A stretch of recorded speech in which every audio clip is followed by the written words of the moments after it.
Gaza Israeli হামলা চলছে, নিহত আরও 25। গাজার ৭৭% এলাকার নিয়ন্ত্রণ নিয়েছে ইসরায়েল, অবরুদ্ধ হয়ে পড়েছে ফিলিস্তিনিরা। মৌসুমি ঝড়, বর্ষণ ও বজ্রপাতে পাকিস্তানি নিহতের সংখ্যা বেড়ে 19। পাখতুনখোয়া প্রদেশের নিরাপত্তা বাহিনীর অভিযানে 9 জন নিহত।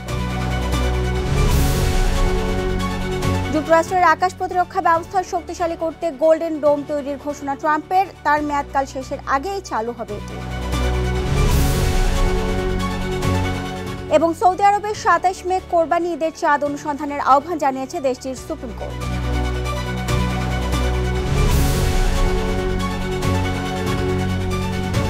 বিশ্বজুড়ে ঘটে যাওয়া দিনের গুরুত্বপূর্ণ ঘটনাবলী নিয়ে RTVর নিয়মিত আয়োজন। সারাদিনের বিশ্বে আপনাদের সাথে রয়েছে আমি নুসরাত সুজানা।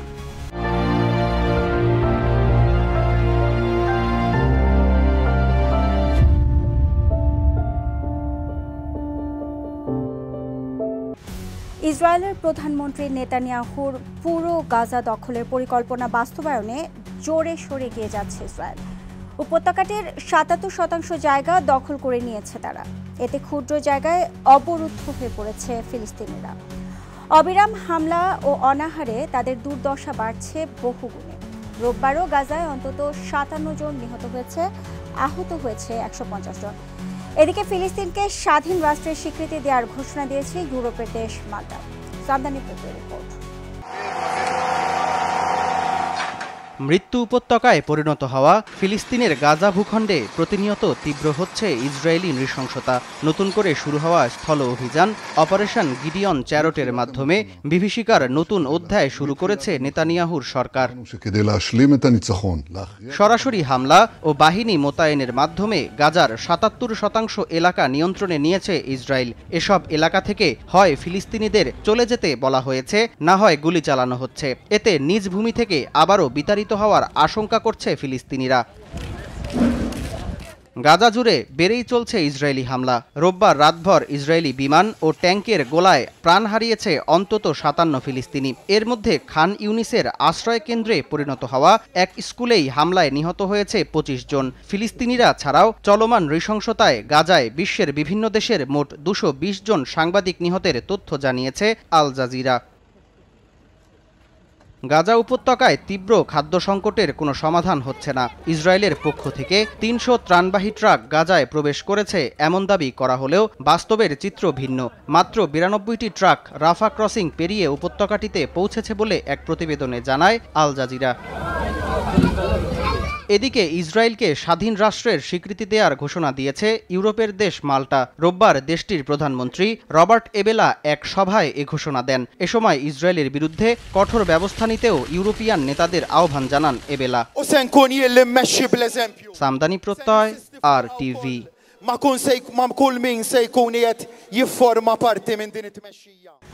সম্প্রতি বাংলাদেশের রংপুর ও চট্টগ্রাম অঞ্চল নিয়ে বিতর্কিত মন্তব্য করেছেন আসামের মুখ্যমন্ত্রী হিমন্ত বিশ্ব শর্মা।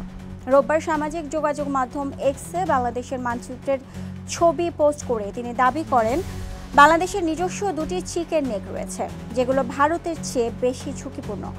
ভারতীয় গণমাধ্যম NDTVও তাদের প্রতিবেদনে তথ্যটি নিশ্চিত করেছে। মুখ্যমন্ত্রী জানান, বাংলাদেশের প্রথম চিকেন নেকটি ভারতের দক্ষিণ দিনাজপুর জেলা থেকে শুরু হয়ে বাংলাদেশের রংপুর বিভাগের সঙ্গে সংযুক্ত দক্ষিণ পশ্চিম গারো পাহাড় পর্যন্ত বিস্তৃত। এটি ৮০ কিলোমিটার দীর্ঘ। আর দ্বিতীয় নেকটি চট্টগ্রাম বিভাগে অবস্থিত। তার দাবি, এই 2 করিডোর নিরাপত্তার দিক থেকে স্পর্শকাতর হওয়ায় সহজেই বাংলাদেশের মানচিত্র থেকে বিচ্ছিন্ন হয়ে পড়তে পারে। ব্যাপক মৌসুমি ঝড়, বর্ষণ ও বজ্রপাতে পাকিস্তানের নিহতের সংখ্যা বেড়ে 19 জনে পৌঁছেছে। আহতের সংখ্যা 90 জন। নিহতদের মধ্যে পাঞ্জাব প্রদেশের 13 জন ও বাকিরা 6 জন খাইবার পাখতুনখোয়া প্রদেশের। শনিবার ও রোববার পাকিস্তানের বিভিন্ন প্রদেশে হওয়া ঝড়ে এ ক্ষয়ক্ষতি নিশ্চিত করেছে দেশটির দুর্যোগ ব্যবস্থাপনা বিভাগ।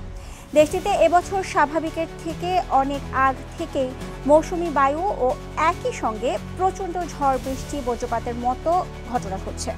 এদিকে গোটা সপ্তাহ জুড়ে দেশটিতে আবহাওয়া সতর্কতা জারি করা হয়েছে। পাকিস্তানের খাইবার পাখতুনখোয়া প্রদেশে 3টি পৃথক অভিযানে সশস্ত্র গোষ্ঠী বেলুচ লিবারেশন আর্মির 9 সদস্য নিহত হয়েছে। রোববার পাকিস্তান আইএসপিআর এর তথ্য নিশ্চিত করেছে। আইএসপিআর জানায়, গোয়েন্দা তথ্যের ভিত্তিতে কয়েকটি জেলায় অভিযান চালানোর সময় পাল্টা হামলা করে গোষ্ঠীটির সদস্যরা। এসব হামলায় প্রদেশের ডেরা ইসমাইল খানে গোষ্ঠীটির 4 জন, টাঙ্ক জেলায় 2 জন ও খাইবার জেলায় 3 জন নিহত হয়েছে। এদিকে এসব সফল অভিযানের জন্য নিরাপত্তা বাহিনীকে ধন্যবাদ জানিয়েছেন দেশটির স্বরাষ্ট্রমন্ত্রী মোহসিন নকভি। ইউক্রেনের সঙ্গে চলমান শান্তি আলোচনার মধ্যেই শনিবার দেশটিতে স্মরণকালের সবচেয়ে বড় ড্রোন ও ক্ষেপণাস্ত্র হামলা চালিয়েছে রুশ বাহিনী। আর এতেই বেজায় চটেছেন যুক্তরাষ্ট্রের প্রেসিডেন্ট ডোনাল্ড ট্রাম্প। রোববার রুশ প্রেসিডেন্ট ভ্লাদিমির পুতিনের প্রতি নিজের অসন্তোষ প্রকাশ করেন তিনি। পাশাপাশি রাশিয়ার ওপর নতুন করে নিষেধাজ্ঞা জারিরও হুমকি দেন মার্কিন প্রেসিডেন্ট। বিস্তারিত অর্ণব প্রসাদের রিপোর্টে।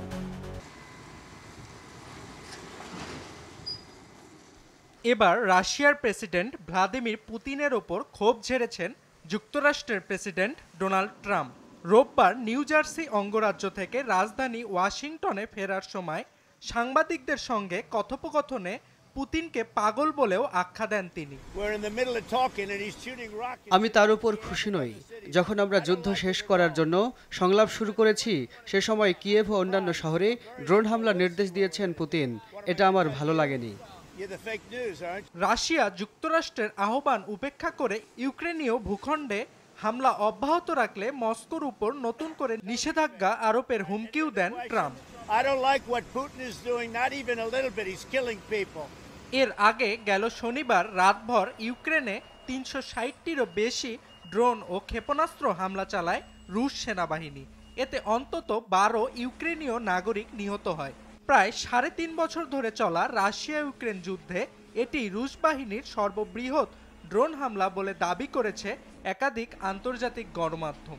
হামলার প্রতিক্রিয়ায় ইউক্রেনের প্রেসিডেন্ট ভলোদিমির জেলেনস্কি বিশ্ব নেতাদের রাশিয়ার ওপর চাপ প্রয়োগের আহ্বান জানিয়েছেন। এদিকে সমঝোতা অনুযায়ী গেল 23 থেকে 25 মে ইউক্রেন ও রাশিয়ার মধ্যে সর্ববৃহৎ বন্দি বিনিময় সম্পন্ন হয়েছে। এ সময় ইউক্রেনের কারাগারে বন্দী প্রায় 1035 জন রুশ সেনাকে মুক্তি দেয় জেলেনস্কি প্রশাসন। অন্যদিকে ইউক্রেনের দাবি তাদের প্রায় 950 বন্দীকে মুক্তি দিয়েছে মস্কো। গেল 16 মে তুরস্কের ইস্তানবুলে বৈঠকে বসেন দুই দেশের প্রতিনিধিরা। সেখানে 1000 বন্দি বিনিময়ে সম্মত হয় মস্কো ও কিয়েভ। অর্ণব প্রসাদ, RTV। সম্প্রতি যুক্তরাষ্ট্রের আকাশ প্রতিরক্ষা ব্যবস্থা শক্তিশালী করতে গোল্ডেন ডোম তৈরির ঘোষণা দিয়েছেন মার্কিন প্রেসিডেন্ট ডোনাল্ড ট্রাম্প। ট্রাম্পের প্রত্যাশা, দ্বিতীয় মেয়াদে প্রেসিডেন্ট হিসেবে তার মেয়াদকাল শেষের আগেই চালু হবে এটি। ট্রাম্পের মহাকাশ ভিত্তিক গোল্ডেন ডোম প্রকল্পটি কতটা শক্তিশালী এবং এটি চীন ও রাশিয়ার বিদ্যমান আকাশ প্রতিরক্ষা ব্যবস্থাকে কতটা চ্যালেঞ্জের মুখে ফেলবে, তারই বিস্তারিত থাকছে অর্ণব প্রসাদের রিপোর্টে। In an unpredictable world, the safety of our nation comes first. এবার বহির্বিশ্বের শত্রুদের আক্রমণ ঠেকাতে দুর্ভেদ্য বর্মে যুক্তরাষ্ট্রের আকাশ ঢেকে ফেলার ঘোষণা দিয়েছেন দেশটির প্রেসিডেন্ট ডোনাল্ড ট্রাম্প। ওভাল অফিসে দেয়া বক্তব্যে আকাশ প্রতিরক্ষায় গোল্ডেন ডোম তৈরির ঘোষণা দেন তিনি। শনিবার একটি সামরিক একাডেমিতে দেয়া বক্তব্যেও বিষয়টি পুনর্ব্যক্ত করেন মার্কিন president. We're building the Golden Dome missile defense shield to protect our homeland and to protect West Point from attack. আমরা শত্রুর আক্রমণ থেকে নিজ দেশের মানুষদের সুরক্ষার গোল্ডেন ডোম প্রতিরক্ষা ব্যবস্থা তৈরি করছে। হোয়াইট হাউসে আমার মেয়াদ শেষের আগেই এটি পুরোপুরি চালু হবে বলে আশা রাখছি। We're not going to be able to work anymore. প্রতিরক্ষা বিশ্লেষকদের মতে পরিকল্পনাটি ইসরায়েলের আয়রন ডোম থেকে অনুপ্রাণিত। আয়রন ডোম রাডার প্রযুক্তির মাধ্যমে স্বল্প দূরত্বের ক্ষেপণাস্ত্র শনাক্ত ও ধ্বংস করে। 2011 সাল থেকে এটি ব্যবহৃত হয়ে আসছে। তবে যুক্তরাষ্ট্রের প্রণীত গোল্ডেন ডোম প্রকল্পটির কার্যপদ্ধতি হবে সম্পূর্ণ আলাদা। এটি হবে সম্পূর্ণ মহাকাশ ভিত্তিক। মার্কিন গণমাধ্যমগুলোর মতে কৃত্রিম উপগ্রহের সাহায্যে শত্রুর ছোড়া ব্যালিস্টিক বা ক্রুজ ক্ষেপণাস্ত্রকে চিহ্নিত করবে গোল্ডেন ডোম। লেজার ব্যবহার করে হাইপারসনিক, ব্যালিস্টিক এবং ক্রুজ এই 3 ধরনের ক্ষেপণাস্ত্রকে মাঝ আকাশে ধ্বংস করতেও সক্ষম হবে। এটির গঠনশৈলী এতটাই শক্তিশালী যে মহাকাশ থেকে ছোড়া ক্ষেপণাস্ত্রও আটকাতে পারবে বলে দাবি করেন ট্রাম্প।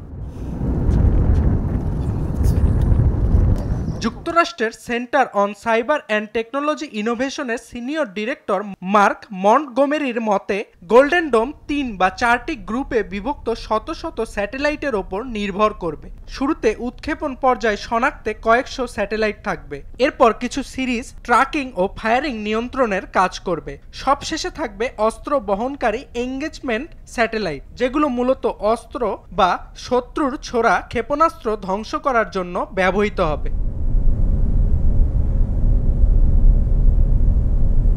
এদিকে ট্রাম্পের গোল্ডেন ডোম নির্মাণের সিদ্ধান্ত বেকায়দায় ফেলেছে দুই পরাশক্তি রাশিয়া ও চীনকে। রাশিয়ার হাতে রয়েছে S-400 নামে আকাশ প্রতিরক্ষা ব্যবস্থা।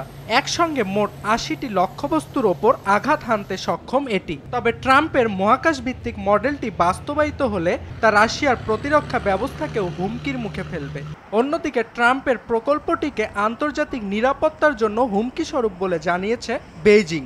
চীনের পররাষ্ট্র দপ্তরের এক মুখপাত্র জানান, গোল্ডেন ডোম মহাকাশে সামরিকীকরণ বাড়াবে এবং অস্ত্র প্রতিযোগিতার ঝুঁকি তৈরি করবে। তাই যুক্তরাষ্ট্রকে এই পরিকল্পনা পরিত্যাগ করার আহ্বানও জানান তিনি। অর্ণব প্রসাদ, RTV। আগামী ২৭ মে সন্ধ্যায় জিলহজ মাসের চাঁদ দেখার জন্য সৌদি আরবের মুসল্লিদের প্রতি আহ্বান জানিয়েছে দেশটির সুপ্রিম কোর্ট। রোববার এক প্রতিবেদনে তথ্যটি নিশ্চিত করেছে সংবাদ মাধ্যম আরব নিউজ। চাঁদ দেখার উপরই পবিত্র হজ ও ঈদুল আজহার তারিখ নির্ধারিত হবে। যারা খালি চোখে কিংবা দূরবীক্ষণ যন্ত্রের মাধ্যমে চাঁদ দেখতে পাবেন তাদের নিকটস্থ আদালতে সাক্ষ্য প্রদানের অনুরোধ করা হয়েছে। সৌদি ক্যালেন্ডার অনুযায়ী এবছর ৪ জুন থেকে ৯ জুন হজ অনুষ্ঠিত হওয়ার কথা। তবে ২৭ মে সন্ধ্যায় চাঁদ দেখা না গেলে জিলহজ মাস শুরু হবে ২৯ মে থেকে। সেক্ষেত্রে একদিন পিছিয়ে ৭ জুন সৌদি আরবে অনুষ্ঠিত হবে ঈদুল আজহা। আর এরই সাথে শেষ করছি সারাদিনের বিশ্ব। RTVর সাথে সংযুক্ত থাকুন, মতামত জানান RTVর সামাজিক যোগাযোগ মাধ্যমগুলোতে। ধন্যবাদ।